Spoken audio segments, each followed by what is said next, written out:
Joining me now from Vancouver is Nazanin Afshin-Jam. She is an international human rights advocate of Iranian descent. Nice to see you again. Thanks for being with us.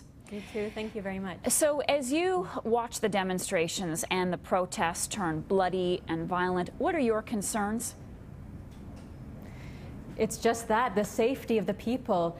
It's brutal. On the streets, people are getting shot, knifed. People's homes are being ransacked in the middle of the night. The school dormitories are being raided, and there's a lot of chaos, and it's a worrying time.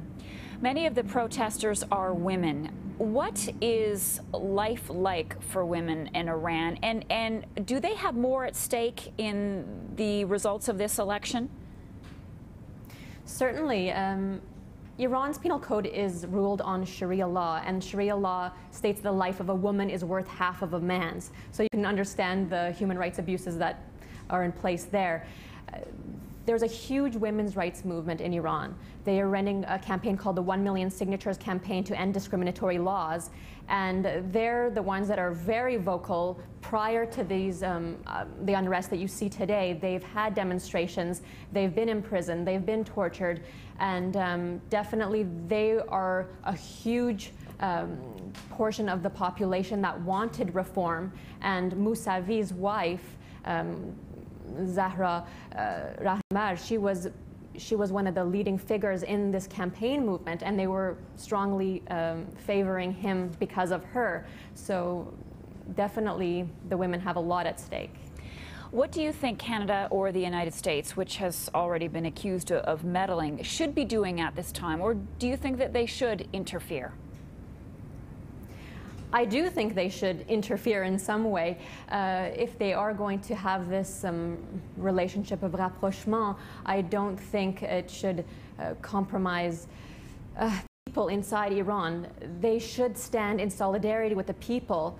Now, that said, they have to do this with a delicate balance, because if they show support to the people in an overt way, using the wrong words, then the Khamenei leaders, they can basically say that the people are being backed by the US, and they'll have reason to crack down on the people even stronger, and that's what I'm afraid of. But definitely the leaders should unite together and form some kind of coalition and say that they stand strongly with whatever the people inside Iran want, the majority of the people. Mahmoud Ahmadinejad, who said that he won with about 2/3 of the vote, obviously does have his supporters. Who are they? The supporters of Ahmadinejad are mostly the rural, the urban poor, but the news that's coming out is that it definitely was a rigged election. Just the haste at which the election votes were counted and the monitors that were at each polling station, the numbers were not adding up. So the majority of the Iranian people are saying Ahmadinejad does not represent us, and many are saying even Ali Khamenei, the supreme leader, does not represent the Iranian people. This was not a democratic system where you could choose the president that you want. A lot of Iranians are calling it a selection rather than an election, where the presidential candidates were vetted in advance by the Council of Guardians, which is made up of about a dozen jurists and clerics who determine who cannot even be considered a candidate. So what the people are demanding is that they want their votes to count, and I think even further than that, they want a true democratic system where their true feelings will come to the forefront.